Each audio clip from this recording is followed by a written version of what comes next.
Hello, welcome to Crimson Noir. The village of Briar Hollow had always believed that nothing truly extraordinary happened after afternoon tea. Life followed dependable rhythms. Shopkeepers closed at the same hour. The church bell marked each passing day, and neighbors measured the seasons by the roses climbing old stone walls, rather than by calendars. That certainty shattered on the evening of the Hartwell Foundation Gala. For the first time in nearly 20 years, Lady Eleanor Whitmore had returned to Ashcombe House, the ancestral estate she had abandoned after a bitter family dispute. Her arrival drew nearly every prominent resident of the village. Some came out of genuine affection, others came hoping old arguments would finally be settled. Among the guests sat Margaret Finch, a retired schoolmistress with an unremarkable appearance and an extraordinary habit of noticing what everyone else dismissed. She preferred listening to conversations rather than joining them, quietly observing the small contradictions that often revealed more than dramatic speeches ever could. Lady Eleanor entered the ballroom to warm applause. She looked elegant in a deep emerald gown, smiling graciously as she greeted old friends and cautious relatives alike. "I suppose," she laughed, raising a glass, "it's rather difficult to murder someone who refuses to stay away." The room responded with polite laughter. Only Margaret noticed that 3 guests failed to smile. Lady Eleanor spent the next hour moving comfortably through the gathering. She danced once with the village doctor, exchanged quiet words with the family solicitor, and disappeared briefly onto the moonlit terrace with her nephew Julian, before returning as though nothing unusual had occurred. Dinner concluded shortly before 10. Coffee was served in the drawing room. The orchestra resumed playing. Everything appeared perfectly ordinary. Then Lady Eleanor quietly excused herself. She explained that she wished to retrieve a small gift she had left upstairs for the charity auction. She never returned. Nearly 20 minutes later, the housekeeper climbed the grand staircase to see whether assistance was needed. Her scream echoed through the manor. Lady Eleanor lay motionless inside the old portrait gallery. At first glance, everyone believed she had fallen. The doctor quickly dismissed that possibility. She had been poisoned. Inspector Daniel Graves arrived before midnight. The gallery had only one entrance. No windows stood open. No signs of struggle disturbed the room. Every guest insisted they had remained downstairs throughout the interval. As officers began recording names, Margaret wandered quietly into the ballroom. The orchestra had stopped playing. Half-finished cups rested on side tables. One place setting caught her attention. A champagne flute stood untouched beside a folded place card bearing Lady Eleanor's name. The glass remained completely full, yet everyone remembered seeing her raise a toast earlier in the evening. Margaret gently asked the nearest waiter a simple question. Did Lady Eleanor ever finish her first glass? The young man frowned. "I don't believe she did."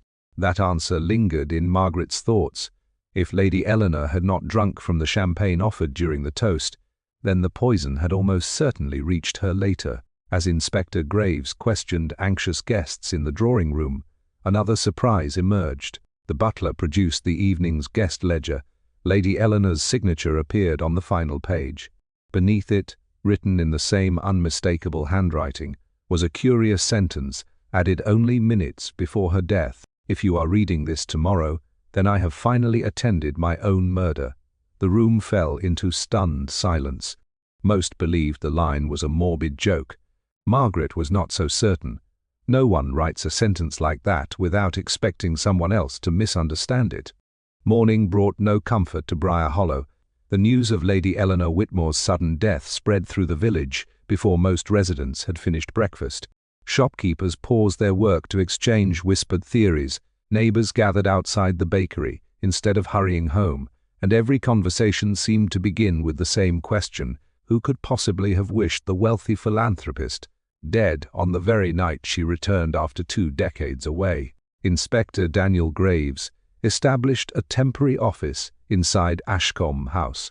Every guest who had attended the gala was asked to remain available for questioning, despite growing frustration among those who insisted they had witnessed nothing unusual. Margaret Finch quietly occupied a corner of the drawing room with a cup of tea, apparently paying little attention to the interviews. In truth, she listened carefully to every hesitation, every correction, and every unnecessary explanation. Years spent teaching children had taught her that people often revealed themselves not through what they said, but through what they felt compelled to add. The doctor completed his preliminary examination before midday. Lady Eleanor had died from a fast-acting poison, dissolved in a cord consumed no more than 15 minutes before her collapse. The untouched champagne glass, therefore, had nothing to do with her death. That finding surprised everyone. If she had refused the champagne, someone had patiently waited for another opportunity. Inspector Graves reconstructed the evening as carefully as possible. After leaving the drawing room, Lady Eleanor had crossed the main hall, climbed the grand staircase, and disappeared into the portrait gallery. Several guests remembered seeing her pause briefly outside the library, where she exchanged a few quiet words with the family solicitor, Martin Ellsworth. Martin admitted the conversation immediately. She asked whether certain legal papers had arrived. "What papers?" Graves asked. "A revised codicil to her will. Did you have them?" "No. I told her they would not arrive until the following morning." His answer sounded straightforward. Yet Margaret noticed something curious. Martin never asked how Lady Eleanor had died. Everyone else had. Later, the inspector learned that Lady Eleanor had indeed changed her will only days earlier. The revised document had not yet been signed, meaning the previous version remained legally valid. Under that older will, the largest beneficiary was her nephew, Julian Whitmore. Julian showed little emotion during questioning. "We disagreed about money," he admitted. "That was hardly a secret. Were you expecting an inheritance? Eventually, were you disappointed? She delayed signing a new will. I didn't even know she'd changed it." His calmness impressed Inspector Graves. Margaret found it unsettling, not because it proved guilt, but because it seemed carefully measured. Meanwhile, the butler produced the guest ledger once again. Every attendee had signed upon arrival, but only Lady Eleanor had added a personal note beneath her signature. "If you are reading this tomorrow, then I have finally attended my own murder." Margaret studied the handwriting through a magnifying glass. The sentence had been written in the same ink as the signature. No pause separated them.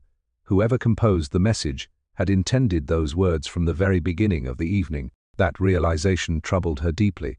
It suggested Lady Eleanor expected danger before the gala even began. As officers searched her bedroom, Constable Harris uncovered an unopened envelope hidden beneath a jewelry case. It bore no address, only Lady Eleanor's name. Inside rested a single playing card. The Queen of Hearts. Across its face, someone had written 3 words in neat black ink. "You were warned." No signature accompanied the message. No fingerprint survived. When Inspector Graves showed the card to the assembled guests, several appeared puzzled. One person reacted differently. For the briefest instant, Martin Ellsworth's expression changed from surprise to recognition before settling once again into professional composure. Margaret noticed. She said nothing, but for the first time since Lady Eleanor's death, she began to suspect that the mystery had started long before the gala, and that someone inside Ashcombe House had recognized the warning the moment it appeared. Inspector Daniel Graves devoted the next day to uncovering Lady Eleanor Whitmore's final weeks before returning to Briar Hollow. The more he learned, the more difficult the case became. She had not simply returned to reopen Ashcombe House or attend a charity gala. She had spent months quietly arranging meetings with solicitors, bankers, and historians while requesting access to family papers that had remained untouched for decades. No one seemed to know why. Margaret Finch suspected the answer lay not in the documents themselves, but in Lady Eleanor's behavior. People rarely changed long-established routines without an emotional reason, and Lady Eleanor had lived abroad for 20 years without once expressing interest in the estate. Something had persuaded her that returning was suddenly essential. The inspector received another unexpected report from the county laboratory. Traces of the poison had been found, not only in Lady Eleanor's body, but also on the inside rim of a delicate porcelain cordial cup recovered from the portrait gallery. Curiously, no fingerprints remained except Lady Eleanor's own. Someone had carefully wiped the cup clean before handing it to her. Mrs. Fletcher, the senior housemaid, remembered polishing the entire tea service that afternoon. "I placed every cup in the silver cabinet before the guests arrived," she explained. "No one should have touched them afterward." "No one?" Graves asked. She hesitated. "Well, Mr. Ellsworth did ask to borrow the key for a few minutes." The solicitor looked mildly surprised when questioned. "I needed an old property file stored in the cabinet beside the silver." "Why not mention this yesterday?" "I didn't think it mattered." His explanation sounded perfectly reasonable. Yet Margaret quietly noticed that he had once again answered only the question asked, volunteering nothing beyond necessity. Meanwhile, Julian Whitmore admitted something he had previously concealed. Earlier in the evening, shortly before dinner, he had argued privately with Lady Eleanor in the conservatory. "It wasn't about money," he insisted. "What then?" Graves asked. "She claimed someone inside the family had been lying for years." "Did she explain?" "No. She only said the truth would become obvious before the week ended." Julian appeared genuinely unsettled while recounting the conversation. Unlike Martin Ellsworth's polished confidence, his emotions seemed difficult to control. That afternoon, Margaret wandered through the manor library, where shelves of leather-bound volumes recorded generations of Whitmore history. Dust covered most of the upper shelves, suggesting they had not been disturbed in years. One section alone appeared unusually clean. Several books had recently been removed. The librarian's register confirmed Lady Eleanor had borrowed only one volume after returning to Briar Hollow, a family photograph album. When Constable Harris located it in her bedroom, everyone expected sentimental portraits. Instead, the album contained dozens of carefully labeled photographs documenting estate gatherings spanning nearly 50 years. One photograph immediately caught Margaret's attention. Taken 23 years earlier, it showed a garden party on the manor lawn. Lady Eleanor stood smiling beside her father, the young Martin Ellsworth, Julian as a child, and several household staff. Nothing appeared unusual until Margaret turned the page. The next photograph had been removed. Its mounting corners remained. Someone had taken only that single picture. "What would have been here?" Graves asked. Mrs. Fletcher thoughtfully studied the empty space. "I believe it was taken only a few minutes after the first. Who appeared in it? I honestly can't remember." Later that evening, while reviewing Lady Eleanor's correspondence, Inspector Graves found a brief letter written only days before the gala. It contained a single sentence. "The missing photograph proves everything, provided the right person remembers who was standing beside me." There was no further explanation. Margaret closed the letter carefully. A missing photograph, a mysterious warning card, a cryptic message predicting her own murder. Individually, each clue seemed incomplete. Together, they suggested Lady Eleanor had already identified the person who feared that forgotten photograph enough to remove it. Whoever had stolen the image had almost certainly believed the secret disappeared with it. Margaret, however, had begun to suspect the missing photograph mattered less than the memory of someone who had seen it many years before. And somewhere in Briar Hollow, that witness was still alive, perhaps without realizing that an ordinary afternoon decades earlier now held the key to solving Lady Eleanor Whitmore's murder. The search for the missing photograph became Inspector Daniel Graves's highest priority. Every family album, storage box, and attic trunk inside Ashcombe House was carefully examined, yet no duplicate could be found. If another copy had ever existed, it had disappeared years before Lady Eleanor returned to Briar Hollow. Margaret Finch believed someone in the village still remembered the day the photograph had been taken. Memory, she often reflected, survived long after paper and ink had faded. She began visiting older residents under the comfortable excuse of afternoon tea, asking gentle questions about the Whitmore family's annual garden parties. Most conversations drifted toward forgotten recipes, summer weather, and village gossip, before finally returning to the celebration held 23 years earlier. Nearly everyone recalled the event. Almost no one recalled the photographs. One person did. 80-year-old Edith Palmer had once worked as the manor's cook. Although her eyesight had weakened, her memory remained astonishingly clear. "I remember the photographer asking everyone to change places after the first picture," Edith said. "What sort of change?" Margaret asked. "He wanted Lady Eleanor closer to the rose arch because the light was better." "Who stood beside her?" Edith frowned thoughtfully. "It wasn't her father." No. Someone stepped into his place while he walked away to greet another guest." "Who?" Edith closed her eyes for several moments. "I can't remember the face." The answer disappointed Margaret until Edith quietly added one more detail. "I do remember the walking stick." Inspector Graves listened carefully when Margaret repeated the conversation. Only 2 men attending the party 23 years earlier had regularly carried walking sticks: Lady Eleanor's father and the estate steward, Harold Mercer. Harold had died nearly 15 years before. His son, Adrian Mercer, had attended the recent gala. The connection immediately attracted attention.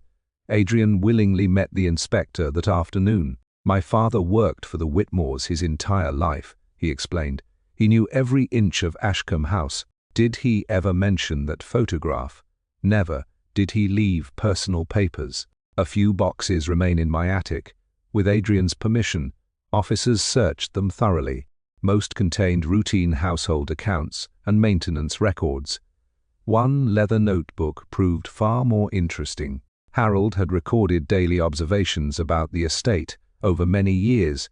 Most entries concerned weather, repairs and deliveries. One sentence, written 23 years earlier, stood entirely alone. "Miss Eleanor saw far more than she should have today." No explanation followed. The diary ended abruptly 2 months later. Margaret read the line several times. It sounded less like a memory than a warning. Meanwhile, laboratory technicians completed another examination of the Queen of Hearts playing card found beneath Lady Eleanor's jewelry case. Beneath the visible writing, they detected faint impressions left by previous pages in a writing pad. Careful photographic enhancement revealed fragments of another message: "Meet me where the old photograph was." The remainder had been lost. Inspector Graves immediately questioned every guest about secret meetings during the gala. Most denied arranging any. Martin Ellsworth admitted Lady Eleanor had asked him to remain after dinner because she wished to discuss confidential family matters. "Why didn't you mention that before?" Graves asked. "Because we never had the conversation." "What interrupted it?" She said someone had sent a note asking her to come upstairs first. The revelation altered the timeline completely. Lady Eleanor had not wandered toward the portrait gallery by chance. Someone had deliberately lured her there. That evening, Margaret returned to the empty portrait gallery alone. Sunlight fading through the tall windows illuminated dozens of ancestral paintings. One frame hung slightly crooked. As she straightened it, something small slipped from behind the canvas. It was a brittle newspaper clipping folded into a neat square. The article described the very garden party where the missing photograph had been taken. Across the margin, in Lady Eleanor's unmistakable handwriting, appeared 6 carefully written words: "He never realized I saw everything." Margaret quietly folded the clipping and slipped it into her handbag. For the first time, she believed Lady Eleanor had recognized her future murderer more than 2 decades before the fatal gala, and had spent 20 years waiting for the right moment to expose a secret someone else believed had died in the past. The newspaper clipping found behind the portrait convinced Inspector Daniel Graves that Lady Eleanor's return to Ashcombe House had never been motivated by nostalgia. She had come back with a purpose, and someone had understood exactly why. The words written in her careful hand echoed in Margaret Finch's thoughts throughout the night. "He never realized I saw everything." But what had she seen? Graves instructed Constable Harris to search the village archives for every newspaper published during the month surrounding the garden party 23 years earlier. At the same time, Margaret asked permission to examine the Whitmore family's private correspondence stored in the manor library. Hours of careful reading produced little beyond routine invitations and business letters. Then she found a thin leather notebook tucked inside an old atlas. It belonged not to Lady Eleanor, but to her father. Unlike Harold Mercer's diary, these pages contained personal reflections rather than estate records. One entry immediately drew Margaret's attention. Eleanor asked difficult questions after today's accident. I pray she forgets what she thinks she witnessed. There was no explanation of the accident, nor was there any mention of injuries or deaths occurring that day. Margaret closed the notebook thoughtfully. If everyone remembered a cheerful garden party, why had Lady Eleanor's father privately referred to an accident? Meanwhile, Inspector Graves uncovered another inconsistency. The official guest list from 23 years earlier contained one name crossed out in blue ink: Professor Leonard Ashcombe. According to village records, the retired historian had cancelled at the last minute because of illness. Yet Edith Palmer insisted she distinctly remembered speaking with him beside the rose garden that afternoon. Someone had altered the guest list after the event. The question was why. Professor Ashcombe had died years before, but his daughter, Helen, still lived quietly on the outskirts of Briar Hollow. When Margaret visited her cottage, Helen welcomed her politely. Upon hearing the subject of the conversation, she disappeared into another room and returned carrying an old wooden box. "My father believed someone would eventually ask about this," she said softly. Inside rested several notebooks filled with historical observations. Near the back of the final volume lay a folded letter. It had never been posted, addressed to Lady Eleanor's father. It warned that estate documents concerning the northern woodland had been deliberately altered. The letter ended with one disturbing sentence: "I fear the steward is not acting alone." Margaret immediately thought of Harold Mercer, yet something felt wrong. If Harold had been responsible, why had Lady Eleanor written that the killer never realized she had seen everything? The letter suggested a conspiracy involving more than one person. That evening, Dr. Eleanor Brooks completed a detailed toxicology report. The poison used against Lady Eleanor had been dissolved in blackberry syrup, prepared several days before the gala. Every bottle served during the evening came from the same batch. Only one glass had proved fatal. Someone had introduced the poison moments before Lady Eleanor drank it. Mrs. Fletcher suddenly remembered an overlooked detail.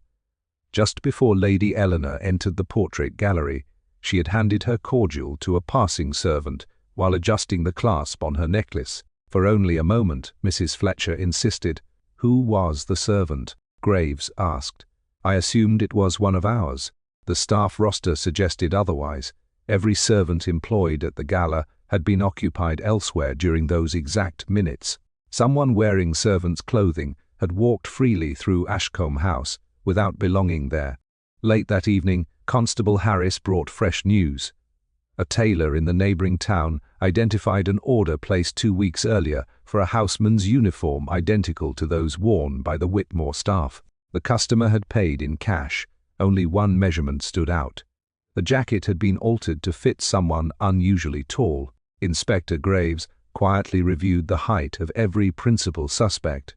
Only 2 matched the tailor's description: Adrian Mercer and Martin Ellsworth. Margaret said nothing. Instead, she returned once more to Lady Eleanor's handwritten note. She no longer believed the message referred to something she had merely witnessed.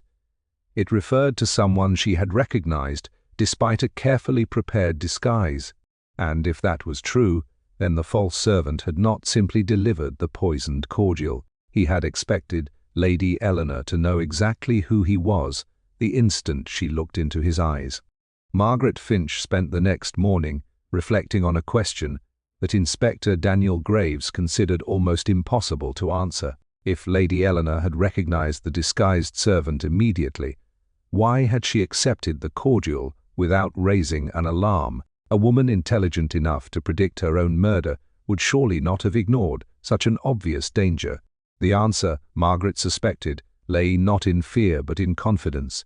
Lady Eleanor must have believed she still possessed something that protected her. Inspector Graves arranged for every member of the household staff to stand together in the manor's entrance hall while witnesses described the movements they remembered from the gala. Mrs. Fletcher pointed to each servant carefully, explaining where they had been stationed during the evening. One place remained strangely unaccounted for. No one had been assigned to the corridor leading from the library to the portrait gallery. It wasn't necessary, Mrs. Fletcher explained. Guests rarely used that passage, yet someone certainly did, Margaret observed quietly. Meanwhile, Constable Harris returned from the neighboring town with another report from the tailor. Although the customer had paid in cash, the fitting book contained one useful detail. The unusually tall gentleman had asked for slightly longer sleeves because he wished to conceal a scar across his right wrist. Inspector Graves immediately reviewed his interviews. Only one suspect had worn gloves throughout the gala, despite the warm autumn evening. Martin Ellsworth, when questioned earlier, the solicitor had dismissed the gloves as an old habit. No one had asked what lay beneath them. Grant requested another interview. Martin removed the gloves without hesitation. A pale scar crossed his right wrist, exactly as the tailor had described. "I injured myself years ago opening a carriage door," he explained calmly. The explanation sounded plausible. Margaret watched his face, rather than his words. For the first time since the investigation began, she noticed genuine unease. Not fear of accusation, fear of a particular subject. She changed the conversation abruptly. "Did you know Harold Mercer well?" Martin hesitated. "Only professionally." "A curious answer," Margaret replied. "Most people would simply say yes or no." The solicitor smiled politely, but offered nothing further. Later that afternoon, Adrian Mercer requested a private meeting with Inspector Graves. He carried a weathered tin box inherited from his late father. "I found this hidden beneath loose floorboards while searching my attic again," he explained. Inside lay several faded receipts, estate maps, and one sealed envelope, marked only with Lady Eleanor's initials. The seal had never been broken. With Adrian's permission, the inspector opened it. Inside rested a brief note written in Harold Mercer's unmistakable hand. "If I am right, the child noticed the exchange. She must never be persuaded that she imagined it." Margaret read the sentence twice. "The child was Lady Eleanor," she said softly. "What exchange?" Graves asked. "We still don't know, but now they knew Harold Mercer had not been trying to hide the truth. He had been preserving it." That realization transformed Harold from a possible conspirator into a silent witness. As evening approached, Margaret wandered alone through the old rose garden where the missing photograph had been taken decades earlier. The stone paths had changed little. Neither had the position of the ancient sundial standing at the center of the lawn. She studied the garden from every angle, imagining where each guest might have stood while the photographer arranged the group. Then she noticed something she had overlooked before. From the photographer's original position, the reflection in the manor's tall library window would have been perfectly visible. The missing photograph had not merely captured the guests gathered outside. It would also have captured anyone standing inside the library at that exact moment. Margaret suddenly understood why someone had removed only that single picture. The evidence Lady Eleanor remembered had never been in the garden at all. It had appeared accidentally in the window behind the smiling guests. Whoever stood inside the library 23 years earlier believed the photograph had been destroyed forever. Unfortunately for the murderer, Lady Eleanor had not relied upon the picture itself. She had relied upon her memory of what the reflection revealed, and memories, Margaret reflected as she gazed toward the darkening manor, could remain far sharper than any faded photograph. Margaret Finch shared her theory about the library window with Inspector Daniel Graves the following morning. He listened without interruption, though his expression remained doubtful. "You believe a reflection in a photograph could motivate a murder 23 years later?" he asked. "I believe people are rarely frightened by photographs," Margaret replied. "They are frightened by what photographs allow other people to notice." Graves arranged for the surviving guests from the old garden party to gather in the manor library. Using copies of the original photographer's notes, he recreated the approximate positions everyone had occupied that afternoon decades earlier. Margaret stood where the photographer would have been. The large library windows reflected almost perfectly, despite the years that had passed. Anyone standing inside the room would have appeared faintly behind the smiling guests assembled outside. The reconstruction revealed something unexpected. A tall grandfather clock blocked part of the reflection today. Mrs. Fletcher quietly explained why. The clock used to stand against the opposite wall. It wasn't moved until after Lady Eleanor left the village. That single detail mattered enormously. With the clock in its original position, almost the entire library interior would have been visible in the window. Inspector Graves carefully searched old renovation plans. One drawing confirmed the clock's former location, exactly where Mrs. Fletcher remembered. Someone had altered the room after the garden party, whether intentionally or not remained uncertain. Meanwhile, Constable Harris completed a detailed review of estate correspondence from the same period. Among hundreds of routine letters, he discovered one written by Lady Eleanor's father only 3 days after the famous garden party. It instructed the household to replace the library carpet immediately because of an unfortunate accident involving spilled ink. No servant remembered such an accident. Margaret smiled thoughtfully. People often invent ordinary explanations to hide extraordinary events. That afternoon, Adrian Mercer returned with another discovery from his father's belongings. Hidden inside an old account book was a folded sketch of the library made in pencil. Several figures stood roughly indicated around a large writing desk. One carried no label. Instead, Harold Mercer had written only 2 words beside the figure, "Not invited." Inspector Graves frowned. If this drawing represents the afternoon of the garden party, someone entered the library who wasn't supposed to be there. Margaret agreed, and Lady Eleanor somehow saw that person. The inspector ordered inquiries into every employee, visitor, and tradesman known to have been near Ashcombe House 23 years earlier. Most had long since died or moved away. One name, however, remained in Briar Hollow. Edwin Clark, the retired village postmaster. Though well into his 80s, Edwin possessed a remarkably precise memory. When shown Harold Mercer's sketch, he leaned forward immediately. "I remember that day," he said quietly. "There was an argument inside the library." "Between whom?" Graves asked. "I couldn't hear clearly, but I distinctly remember seeing Martin Ellsworth leaving by the side door." The room fell silent. "Are you certain?" the inspector asked. "As certain as I am sitting here. Martin had always claimed he barely knew the Whitmore family until years later when he became their solicitor. Edwin's memory placed him inside Ashcombe House decades earlier. When confronted, Martin admitted visiting the estate but dismissed the meeting as insignificant. "My father worked with Lady Eleanor's father. I occasionally delivered documents." "Why deny being there?" Graves asked. "Because I didn't think childhood errands had anything to do with murder." His explanation sounded reasonable.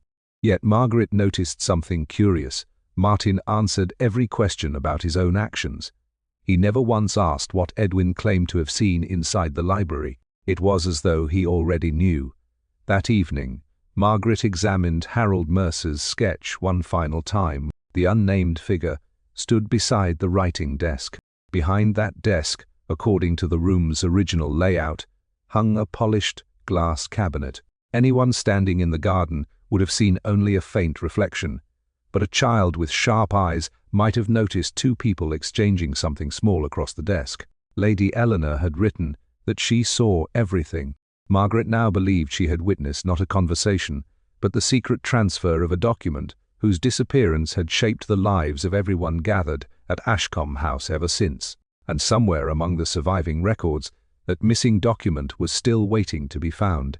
The realization that a missing document had likely been exchanged in the library 23 years earlier gave Inspector Daniel Graves an entirely new direction. Rather than searching for another physical clue, he began tracing every legal transaction connected with Ashcombe House during the months following the famous garden party. The records revealed an odd pattern. Several parcels of woodland on the northern edge of the estate had quietly changed ownership within weeks of the gathering. The paperwork appeared perfectly legitimate. bearing every required signature and official seal. Yet one signature immediately caught Margaret Finch's attention. Lady Eleanor's father had supposedly approved the transfer. Margaret compared it with letters he had written during the same year. The handwriting looked convincing, almost too convincing. She asked the county document examiner to study the papers. 2 days later, the report arrived. The signature itself was genuine. The date beside it was not. Someone had altered the document after it had already been signed. The discovery transformed what had once appeared to be a simple property transaction into deliberate fraud. Inspector Graves summoned Martin Ellsworth once again. The solicitor remained composed as always. "Those papers were completed long before I qualified as a solicitor," he explained. "I had nothing to do with them." "No," Margaret said gently, "but someone in your family might have." For the first time, Martin's confidence faltered. His father, Arthur Ellsworth, had served as the Whitmore family's legal advisor for more than 30 years before his retirement. Very few villagers still remembered him. Fewer still knew exactly which documents had passed through his office. Meanwhile, Adrian Mercer continued sorting through Harold Mercer's remaining notebooks. One final diary, hidden inside an old tool chest, contained a page that had clearly been torn out and later replaced. The replacement sheet carried only a brief sentence. "I should have spoken that afternoon instead of remaining loyal." Harold had signed his name beneath it. Margaret closed the diary with a sigh. He spent years regretting his silence. "But silent about what?" Graves asked. "About the forged document, I think. That evening, Mrs. Fletcher unexpectedly requested a private conversation. She admitted withholding something since the investigation began. I didn't think it mattered," she said nervously. "On the night Lady Eleanor died, I saw her place a small envelope behind one of the books in the library. Why didn't you tell anyone?" "Because when I looked later, it had gone." The inspector immediately searched the shelves surrounding the spot Mrs. Fletcher described. The envelope itself had vanished. Tucked between 2 heavy volumes, however, remained a tiny ivory bookmark engraved with the Whitmore family crest. Wrapped around it was a single strip of folded paper. Lady Eleanor's handwriting covered only one side. Not the land, the witness. Margaret read the words aloud. Silence settled across the library. Inspector Graves frowned. "We've been chasing property records." "We've been chasing the wrong thing," Margaret replied. "If Lady Eleanor wrote this, she wanted us to understand that the forged documents were only part of the story." She reflected upon Edwin Clark's testimony, Harold Mercer's guilty silence, the missing photograph, and Lady Eleanor's strange prediction written in the guest ledger before the gala. Every clue pointed toward someone who had seen the exchange inside the library. Not someone who possessed the papers, someone who had witnessed the crime itself. Late that night, Margaret wandered once more into the portrait gallery where Lady Eleanor had died. She paused before an enormous oil painting overlooking the staircase.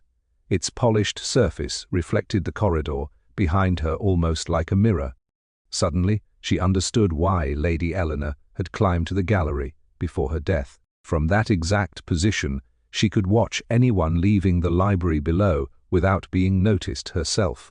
23 years earlier, she had unknowingly witnessed a secret through a reflection.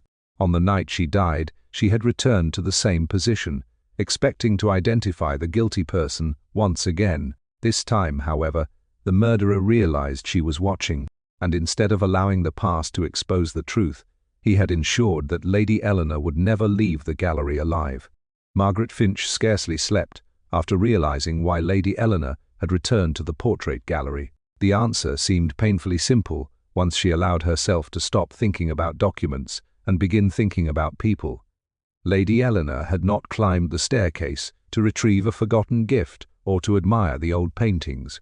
She had gone there because it offered a perfect view of the library corridor below without attracting attention. She had been waiting for someone. Inspector Daniel Graves agreed that the theory fit the evidence better than any previous explanation. Yet one important question remained unanswered. Why had Lady Eleanor expected the murderer to visit the library during the gala?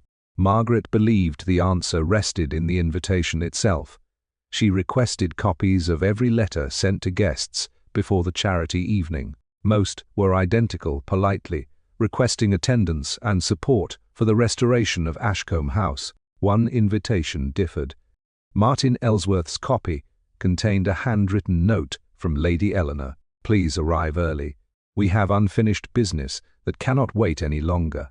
When Graves questioned Martin, the solicitor admitted receiving the note. She wanted to discuss estate matters. "What sort of matters?" "Old legal questions. You never mentioned that. I didn't think it was relevant." Margaret noticed he had once again chosen the smallest possible truth rather than the whole one. Meanwhile, Constable Harris located records showing Arthur Ellsworth, Martin's late father, had supervised every legal transfer involving the northern woodland after the famous garden party.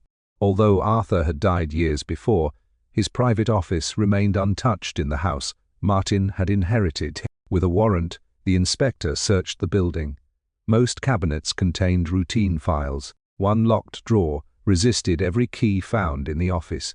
When a locksmith finally opened it, they discovered only a single leather folder. Inside rested carbon copies of correspondence between Arthur Ellsworth and Lady Eleanor's father. Several pages had been deliberately removed. One surviving letter proved extraordinary. It thanked Arthur for correcting the unfortunate misunderstanding concerning the boundary agreement, and expressed relief that no unnecessary attention had been drawn to the witness. Margaret read the final sentence several times. Again the same word: witness, not a document, not property, someone returning to Ashcombe House. She asked Mrs. Fletcher whether any servants besides Harold Mercer had worked continuously for the Whitmore family during that period.